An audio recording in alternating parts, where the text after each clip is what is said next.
আসসালামু আলাইকুম প্রিয় শিক্ষার্থীরা, কেমন আছো? আশা করি ভালো আছো। জিনিয়াস টিচিং এর পক্ষ থেকে আমি তোমাদের স্বাগত জানাই, মোহাম্মদ সিকান্দার। আজকে গুরুত্বপূর্ণ একটা টপিক নিয়ে আলোচনা করব, সেটা হচ্ছে তোমাদের এইচএসসি এর আইসিটি।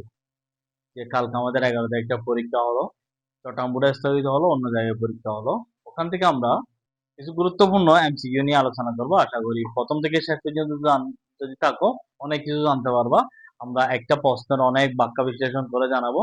দেখো প্রশ্নগুলো কত সহজ হয়, যারা চট্টগ্রাম বোর্ডে আছো তারাও দেখো প্রশ্নগুলো কত সহজ হয়, কিন্তু আমাদের ঘুরিয়ে দেয়। এখন দেখো প্রশ্নগুলো কিন্তু সহজ হয়, আমরা পারি না। এখন দেখো আমি যখন করে দেবো, হ্যাঁ এত সহজ আছে, কিন্তু পরীক্ষায় অনেকে পারে নাই। কেন পারে নাই? প্র্যাকটিসের অভাব, বেসিকের অভাব। আইসিটি হুবহু প্রশ্ন হয় না, আইসিটিটা প্রশ্ন হয় বেসিকের উপর ভিত্তি করে ঘুরাই দিবে। আমাদের যেমন অ্যাসিডে ম্যাথ করছি, ঘুরাই দিবে, ঠিক তেমনি। তো আমরা ঘুরাই দেওয়ার জন্য যে একটা আমাদের বেসিক জানতে হবে, ঘুরাই দিলে পারার জন্য, সেটা আমাদের আজকে বোঝার জন্য আমি হাজির হলাম। আশা করি প্রথম থেকে শেষ পর্যন্ত দেখলে আশা করি অনেক কিছু বুঝতে পারলাম। আমরা দেখো এইচএসসি 26 ব্যাচের বোর্ড কোয়েশ্চন 2026 কালকের প্রশ্ন, chapter ICT. Subject ICT, chapter হচ্ছে 3 নম্বর চ্যাপ্টার থেকে আমাদের সেট গ। এটা দেখো গ সাথে যে 9, 10, 11, 12, 13 পাঁচটা এখানে এমসিকিউ আমি দিলাম। আমি কিন্তু প্রশ্নের নাম্বার গুলো লিখছি। যারা সেট গ আছে, গ তো হচ্ছে আলাদা হতে পারে, এটা এখানে 13টা 12 হতে পারে, 12টা 13 হতে পারে, এভাবে হতে পারে। দেখো আমরা এখানে পাঁচটা এমসিকিউ আছে আমাদের আইসিটি বইয়ে। 6টা অধ্যায়ের যদি 25টা 724, একটাতে 4টা করে দেওয়ার কথা। আরটা বেশি কোথা থেকে আসবে, সেটা তৃতীয় চ্যাপ্টার থেকে আসবে। তাহলে তৃতীয় চ্যাপ্টারটা যদি আমরা ভালো করি, পাঁচটা এমসিকিউ পারবো, তাহলে আমাদের আইসিটির জন্য 8টা হলে পাস। যাদের জন্য ভয় লাগে, তাহলে তৃতীয় অধ্যায় করলে আমরা 5টা পারছি, তাহলে অন্যগুলো অধ্যায় করলে আমরা যদি 2-4টা পারবো না, অবশ্যই পারবো। সেজন্য মনোযোগ সহকারে দেখো। দেখো এখানে 100, এটা হচ্ছে 7, এটা হচ্ছে ডেসিমাল আছে। গণনা করার জন্য কতটি বাইনারি ডিজিট প্রয়োজন? খুব মনোযোগ। আমরা এখানে বাইনারিতে যখন নিয়ে যাই, আমরা 2 দিয়ে এটাকে ভাগ করলে হয়। কয়টা বাইনারি সংখ্যা লাগবে বলে নাই, আমরা ডিজিটটা বলবে। আচ্ছা আমরা একটু দেখি। আমরা 1, 2, 4, 8, 16, 32, 64 আর কত 128। আচ্ছা দেখো 128 তো দরকার হয় না, আমার লাগবে যে কত 100 পর্যন্ত। তার 128টা বাদ দিলাম, এটা লাগবে না আমাদের। এখানে এখানে কয়টা?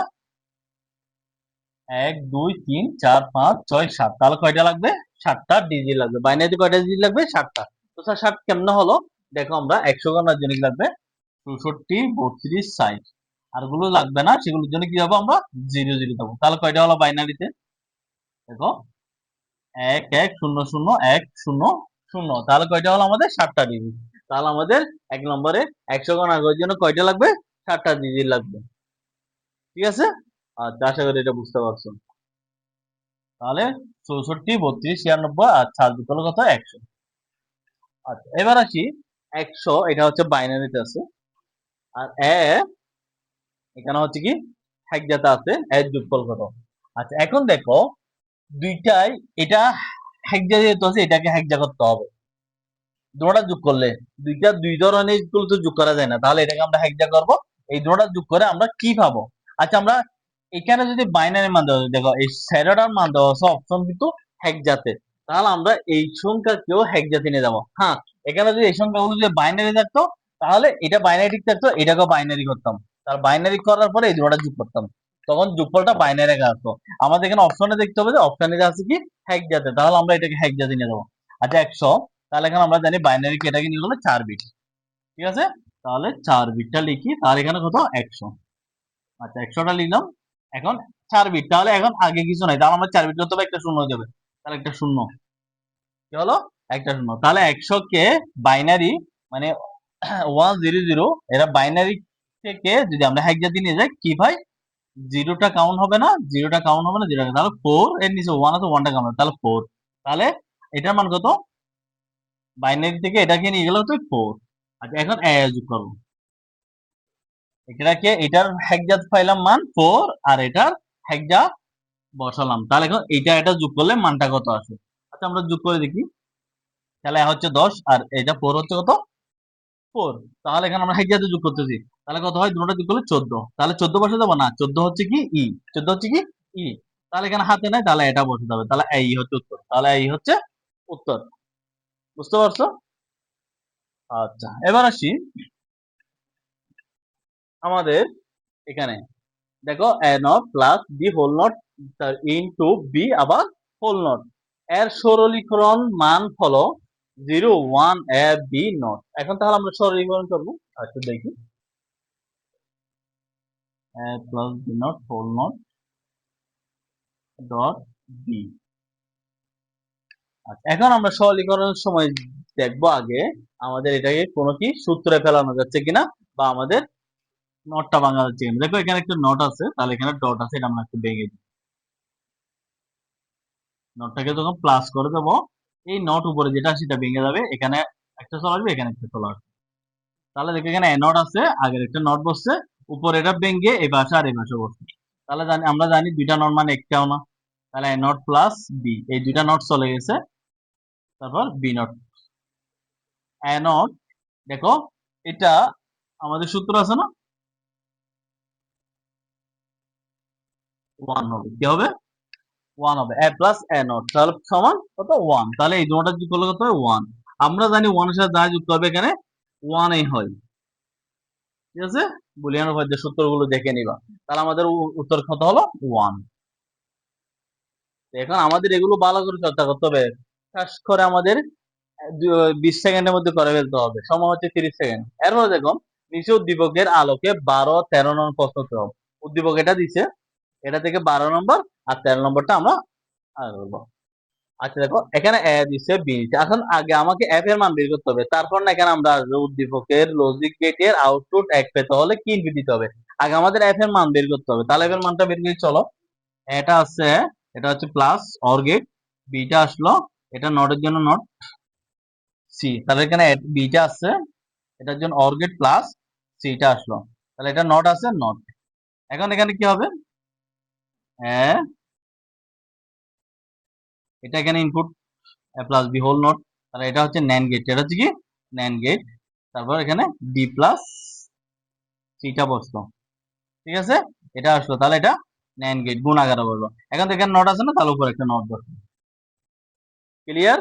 আচ্ছা, এখন আমরা একটু এখানে পাশে ভাঙিয়ে দেবো, এই নটটাকে আমরা প্লাস করে দেবো, তাহলে এটা বসলো, এটা আসলো নটটা, এই উপরে যেটা একটা নট আছে বার্সিন আছে, এটা নটটাকে প্লাস করে দিলে এটা ভেঙে যাবে, তাহলে এটা আর এটা হয়ে গেল। এখন দেখো দুইটা নট মানে একটাও না, তাহলে এ প্লাস বি প্লাস দুইটা নট মানে একটাও না, বি প্লাস সি, তাহলে এ বি দুইটা মানে কি কত, একটা প্লাস সি। তাহলে আমাদের এটা সরলীকরণ মান পেলাম, এটা এ প্লাস বি প্লাস সি। এখন আমরা উদ্দীপকের লজিক গেটে আউটপুটে 1 পেতে হলে ইনপুট দিতে হবে কত, তাহলে A zero B zero C zero. এখন খেয়াল করো, আমরা যদি অর গেট জানি প্লাস, তাহলে তিনটা জিরো যদি আমরা যোগ করি, এখানে এর মান জিরো, বি এর মান জিরো, সি এর মান জিরো, তাহলে আসবে তো কত জিরো, তাহলে এটার মান কত হবে জিরো হয়ে যাবে। তাহলে আমাকে বলছে আউটপুট 1 পেতে হবে, তাহলে 1 পেতে হলে জিরোর সাথে একটা 1 যোগ করতে হবে। এখানে যে কোনো একটা মান যদি 1 হয় তাহলে মানটা ঠিক হবে। আচ্ছা, তাহলে এখন তিনটা জিরো হলে জিরো হয়, তাহলে এখানে দেখো এর মান জিরো জিরো জিরো, তাহলে এর মানটা কোনোদিনও হবে না। এখন দেখো এটা হচ্ছে বহু নির্ণয়, তাহলে আমাদের উত্তর দুইটা অথবা তিনটা হবে অথবা একটা হবে, তাহলে সঠিক উত্তর কোনটা, 1 2। তাহলে 1 2 যখন বলছে, এক তো আমরা পাই নাই, এক সমান তাহলে জিরো চলে তাহলে একটা কাটা, এক যেখানে আছে যেখানে কাটা, এক যেখানে যেখানে আছে এক, এটা তো আছে এটা তো আছে এটা তো আছে, তাহলে এক যেহেতু কাটা ওই পুরাটাই কাটা, খ খ গ, তাহলে এটা হচ্ছে উত্তর। এটা হচ্ছে শর্টকাট বের করার নিয়ম। তুমি যখন একটা বের করতে পারবা, তাহলে আলগুলো দেখার দরকার নাই, ওই একটা কোথায় আছে। ধরো দুইটা যদি মিথ্যা হতো, দুইটা যদি জিরো আছে, তাহলে দুই দুই যেগুলো আছে সেগুলো বাদ, আরগুলো উত্তর হতো। এখন স্যার এটা যে সঠিক কেমনে বলতাম, দেখো এর মান জিরো, বি এর মান ওয়ান ওয়ান, তাহলে এখানে যদি ওয়ান হয়, এখানে মান ওয়ান হলো ওয়ান হয়ে যাবে, ওয়ান একশোটা যোগ করলে ওয়ান, আবার এখানে যদি ওয়ান এখানে ওয়ান, এটার মান ওয়ান, এটার মান জিরো, এটা মান ওয়ান, তাও ওয়ান হবে। বুঝতে পারছো? তাহলে আমাদের উত্তর হবে কোনটা, গ নাম্বার। বুঝতে পারছো স্যার? আচ্ছা, এরপর আসি আমাদের উদ্দীপককে 12 13 13 12 নম্বর করা হয়েছে, এটা থেকে 13টা করতে হবে, কি করতে হবে 13টা। আচ্ছা, এটার মান সরলীকৃত মান কত হয়েছে আমরা, এ প্লাস বি প্লাস সি, এ প্লাস বি প্লাস সি, এগুলো একটু মুছে দিই, এগুলো একটু বাক্যাটা দিয়ে দিলাম। এ প্লাস বি প্লাস সি পেলাম। আচ্ছা, এখন এ প্লাস বি প্লাস সি, এইটার জন্য দেখো উদ্দীপকের লজিক চিত্রটির জন্য সরলীকৃত মান নিচের কোনটি? এখানে 4টা দিছে, তাহলে এটাকে আমরা যদি গেটে রূপান্তর করি কি পাবো? সরলীকৃত মান বলছে না, তাহলে এটা সরলীকৃত মান হচ্ছে এটা এ প্লাস বি প্লাস সি।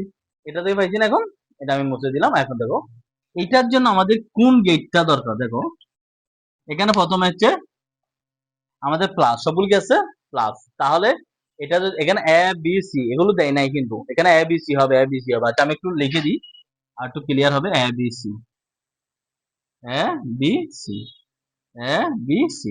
আচ্ছা দেখো এখানে ন্যান গেট আছে না, তাহলে ন্যান গেট মানে এটা কাটা, কারণ আমার তো নোট করে রাখবে plus or gate, NAND gate আছে না এখানে, তাহলে এটা কাটা।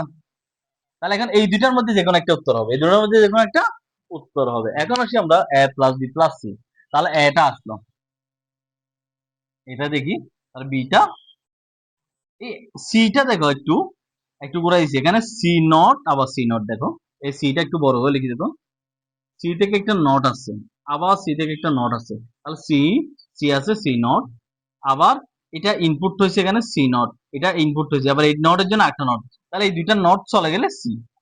তাহলে এখন এখানে সি নট, তারপর হচ্ছে সি নট আছে আবার ইনপুট, তাহলে এখানে কি হবে বি প্লাস এই সি নটটা এখানে ইনপুট হবে সি নট হোল নট, তাহলে দুইটা নট মানে একটাও না, তাহলে A plus B plus C, দুইটা নট মানে এখানে, তাহলে এটা হচ্ছে উত্তর গ নম্বর। এটা উত্তর হবে না কেন, এ প্লাস বি, এখানে সি নট একটা চলে আসবে, তাহলে A plus B plus C not এটা চলে আসবে, এটা আসবে না, তাহলে উত্তরটা আসবে। তাহলে দেখা হলো আমাদের 5টা এমসিকিউ তৃতীয় অধ্যায় থেকে আসছে। যারা এসসি পরীক্ষার মধ্যে, ইন্টার পরীক্ষার মধ্যে এই চট্টগ্রাম বোর্ডে এখনো পরীক্ষা হয়নি, তোমাদের বলবো ভালো করে প্র্যাকটিস করো, প্রশ্নগুলো কঠিন হয় না, তোমরা এগুলো জানো, তোমরা এগুলো করছো, আমরা করাইছি, কিন্তু তোমাদের সমস্যা হচ্ছে আমরা বেসিক গুলো জানি না, একটু করে ঘুরাই দিলে হয় না। হ্যাঁ, এগুলো দেবে না, এগুলো থেকে ঘুরাই দেবে, কিন্তু একই অঙ্ককে ঘুরাই দিবে। সেজন্য বারবার প্র্যাকটিস করো, ইনশাল্লাহ একটা ভালো পরীক্ষা দিতে পারবা।